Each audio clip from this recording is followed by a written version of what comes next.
welcome everybody. And really, thanks for coming tonight. I so appreciate it. I'm so thrilled that Florencia is here. She and I have known each other for a while. We met long distance wise. She was working on a book. If you might remember this book. It was called 100 Pin Loom Squares. It was a great book. It went out of print for whatever reason almost immediately. But her publisher, well, she may tell the story. You should tell that story. But was in England, and she's in Chile. So we had this. I think I sent the looms to England, and then they sent them to Chile. So that's how we met when she was doing her first Zoom Loom book.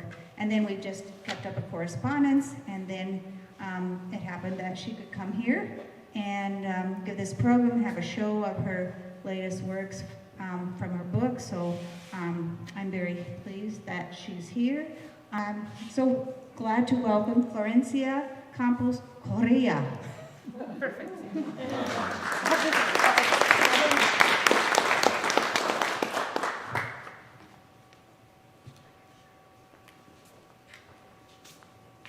Thank you. Hi everyone. So yes, I am Florencia, and I'm going to tell you the story behind the last book I have published. Okay, it's my third book, but this time it was self-published, which was quite an adventure. So I want to inspire you with it. Maybe you create your own book. And let's start.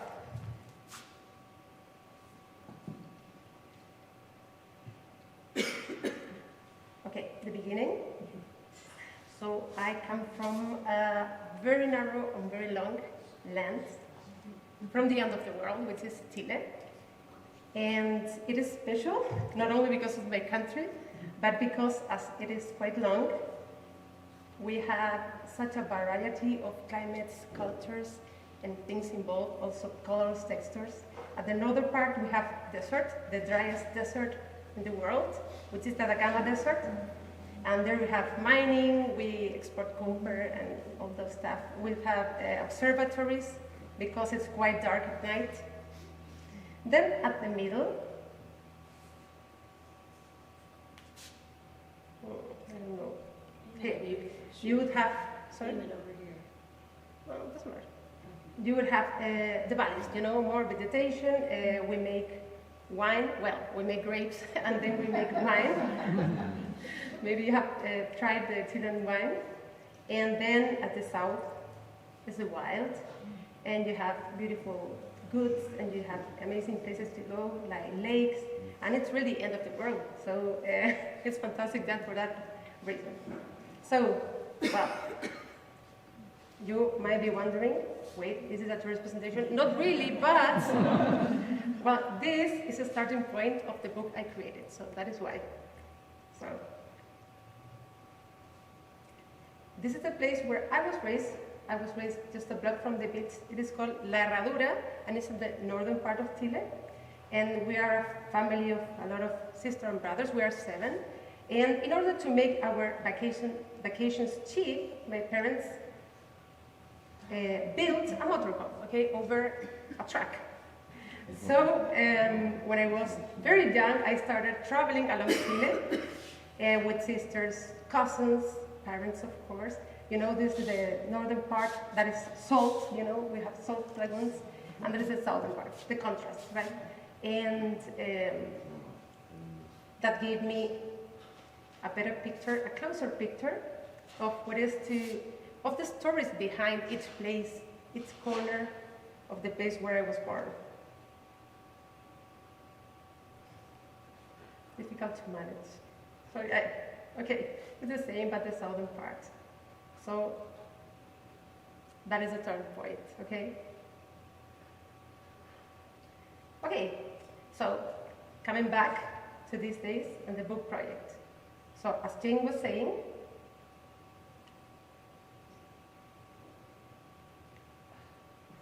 okay, that's the book I published. It's 100 Pin Loom Squares. I published it almost 10 years ago.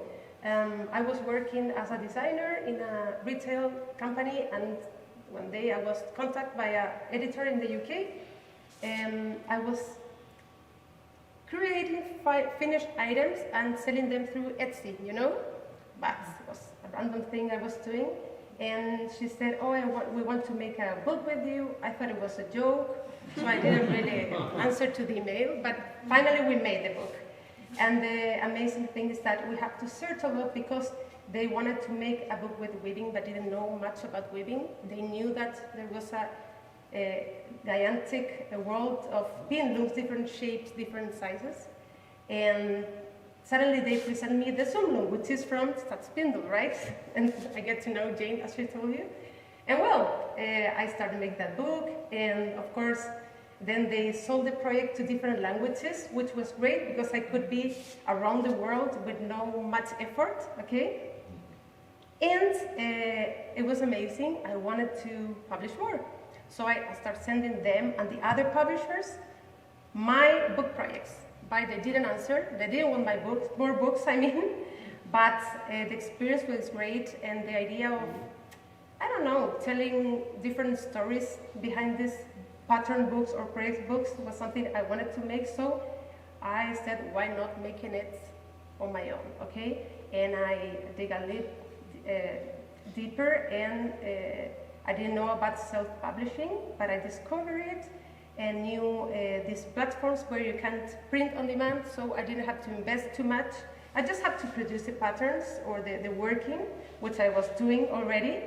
And then, once one book was sold, I could send that unit, okay? So no investment in very much copies and whatever. So I already had a few collections I was selling, and I just gathered them and made this first book. And it sold, and I started selling it to my audience, which was great. So then I made the coloring book, and then I thought, why not creating a book based in my culture, instead of just making random designs like boots, like these things that were trendy or whatever, make it something that means something deeper to me, okay? So I called Jane again, and I talked to Antonio, who is the owner of Malabrigo, a yarn from Uruguay, who was always a supporter in my projects. And I just took the samples of one of the projects of the first book that didn't go well, and I made that shawl just randomly, okay? And I put it in Photoshop, and I changed the colors. And I took a few pictures of me, of course, easy, you know, and then I made this cover and just put it in my shop just to see what happens and start selling. So I did, okay, I said, okay, I'm gonna make this project for real. So that is how this book that you're going to see and the projects are in the exhibition started. So now about the creative process, the process behind, right? So about the patterns, well, if you weave, you would know that it's just learning to weave, learning to make a pattern, whatever it's in the sumo or another pin loom, it's something you acquire, right? You can learn how to do that. Maybe you can forget and just go back to the instructions and read them again. But the interesting thing is that you go a bit further and learn how to design and create your own patterns, right? To create from them. So that is something I wanted to show in this book. And that is the way I design my own patterns. So I use a lot the computer. I use Adobe Illustrator because there I have templates and start playing. I like to play because I think that this has to be fun. So I just take my patterns. I also have templates, the one you will see if you make the demonstration then, in which you can color patterns and try out different things. So I just play and make a lot of patterns. Play, play, play, play. Some days you are inspired, other days you are not. And when I have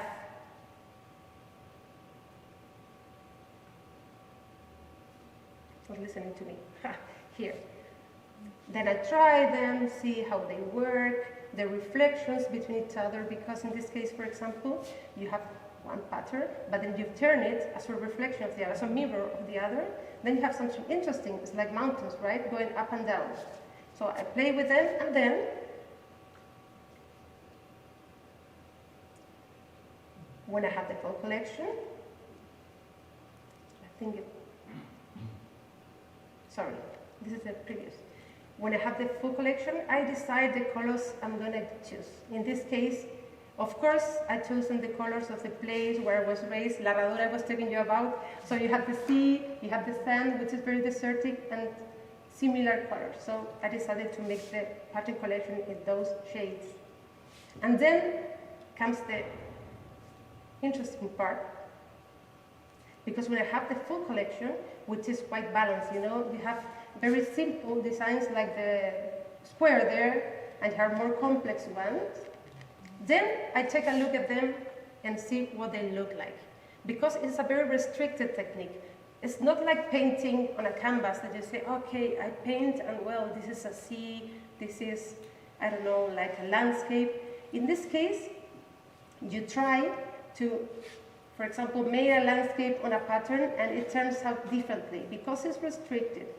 So what I do is, I make the patterns, I play with them in the computer, in the templates, coloring them, in the Loom, and then I decide what they look like, okay? So I had in my head all these places I loved, all these memories, and I just started looking at what they look like and putting names. Oh, this one looks like this, exactly. So it's amazing because then when you look at them with their names on it, that you can say, take a look at the exhibition,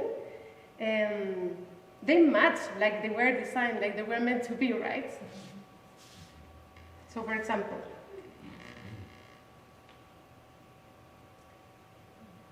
Dalcahue is a city, a town from an island in the south of Chile, which is like the picture, and they have this, how do you call it, the roof? No, the roofs, this way, okay, made of wood, very antique.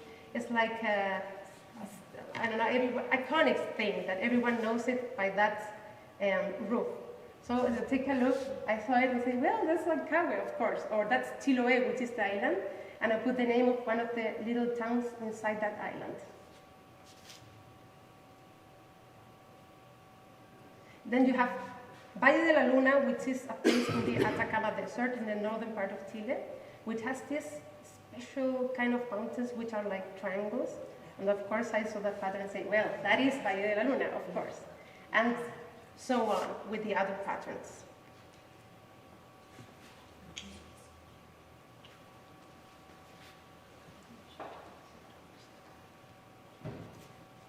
The creative process now behind the projects.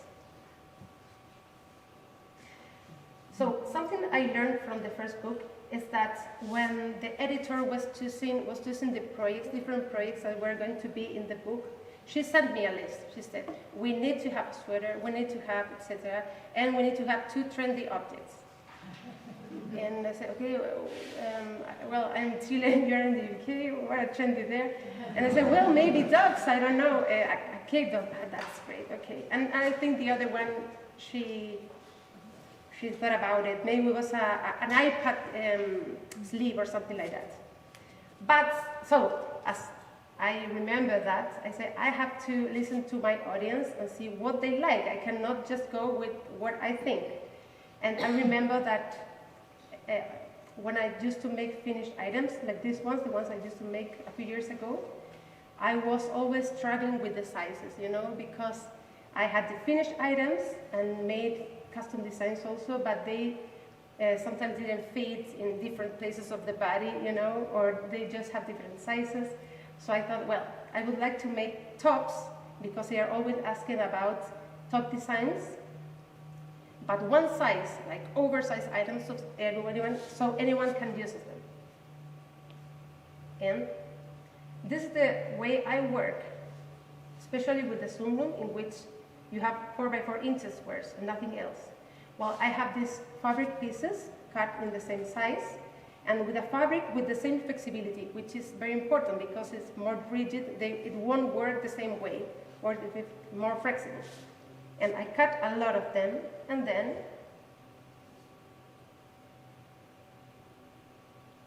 I just play with them again, you know, it's about playing. So I have Roberta, who is my mannequin for years, and I just put them over here. And I use pins, I use mastic tape, it's fun. And you start very symmetrically because it's easier. and then you start playing, you start taking more risks, and maybe folding sides and whatever.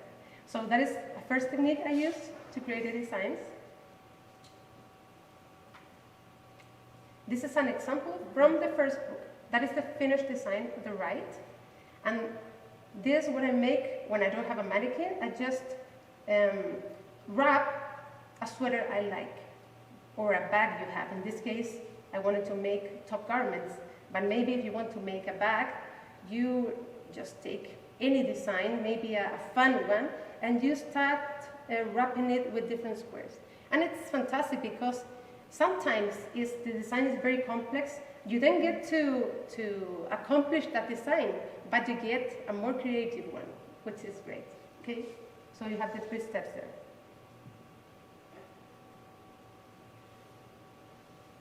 Of course, when you have already practiced it a lot with the squares, you already know how they fit the body, the size they have, how many squares you can put on each part of the body, and then you can sketch and try out more interesting things.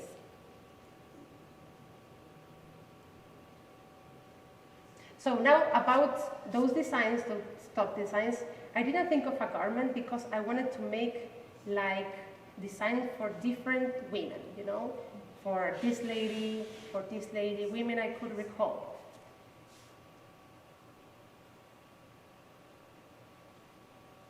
These are the final designs. I used names, antique names in Spanish from my country because, again, I wanted to honor women from the country, brave women, which I was the result of, you know. And as you can see, the designs are very different from each other, but of course they are all oversized and anyone can wear them.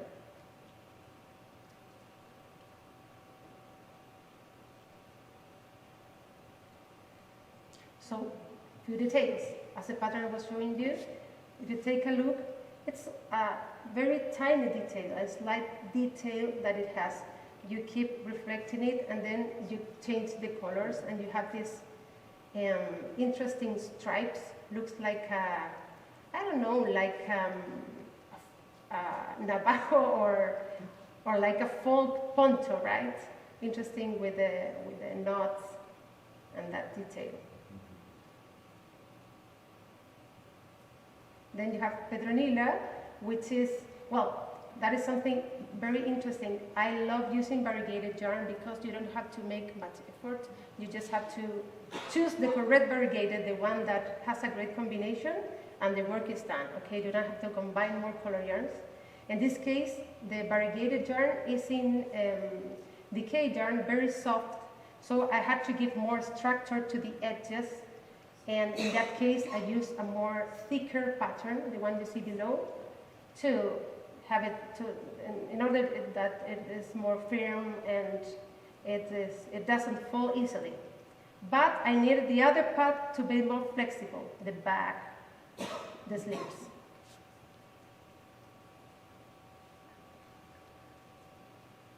And then you have leather. I know that sounds boring, right? It's a scarf. But when it is a regular scarf, a rectangle, you can do interesting things like a gradient effect, right? So in this case, I just used one pattern, very textured, because I wanted to show this gradient from one extreme, blue, passing through turquoise to the other green side. And it's quite interesting, and you can see it in the exhibition too, the details. So you can turn something quite regular into something quite interesting. And then you have this one, which is, two rectangles, but then you use an accessory as a belt or a boot, and looks quite interesting. And also, in this case, I'm not using any pattern, just variegated yarn, the basic stitch, and then braids only in the vertical joints. So it has a tiny detail. So it's not complex, that's what I want to say. Okay, so going back to publishing, well, self-published means self-made, in some sort of saying. So then a new picture of the front cover with the finished item, which was real, I mean, to replace the one that I made to try out the project. I took my own pictures. That is my cousin, in fact, from Chile.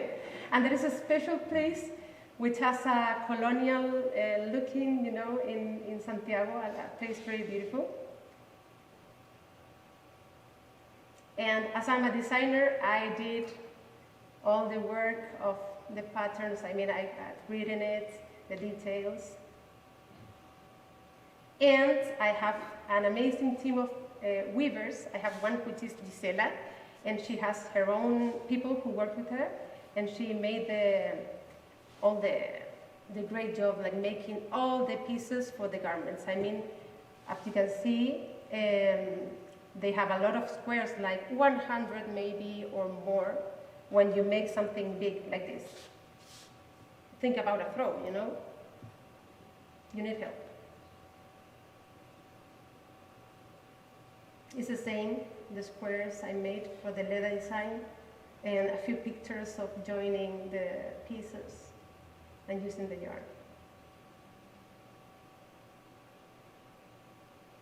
And that's it. Of course, I had to wear each one and see if it fits, if I like it. It's interesting as it's a square, the way it looks like, like a corner, just in both sides.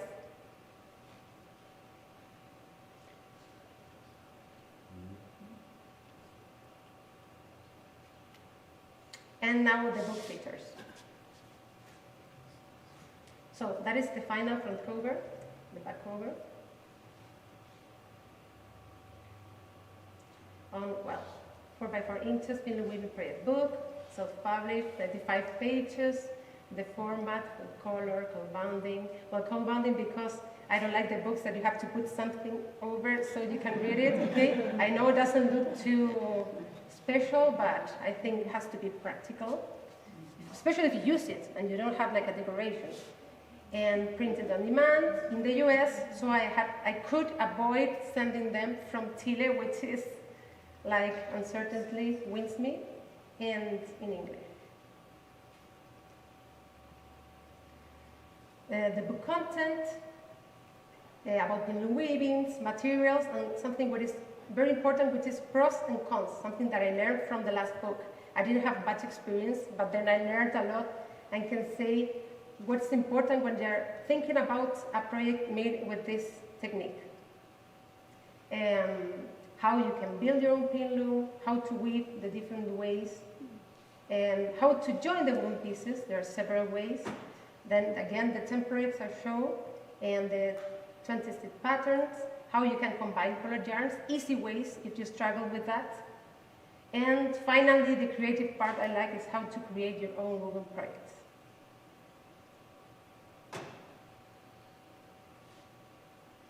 And that is the way the patterns look, the illustration, the real picture of the sample, and then the written instructions, and then the projects, the details, specs, pictures.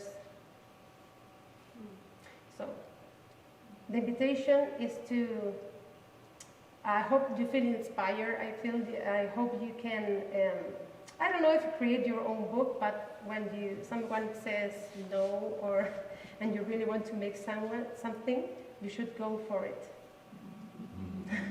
That's my kid, going for it. In the Sea of Chile. Thank you.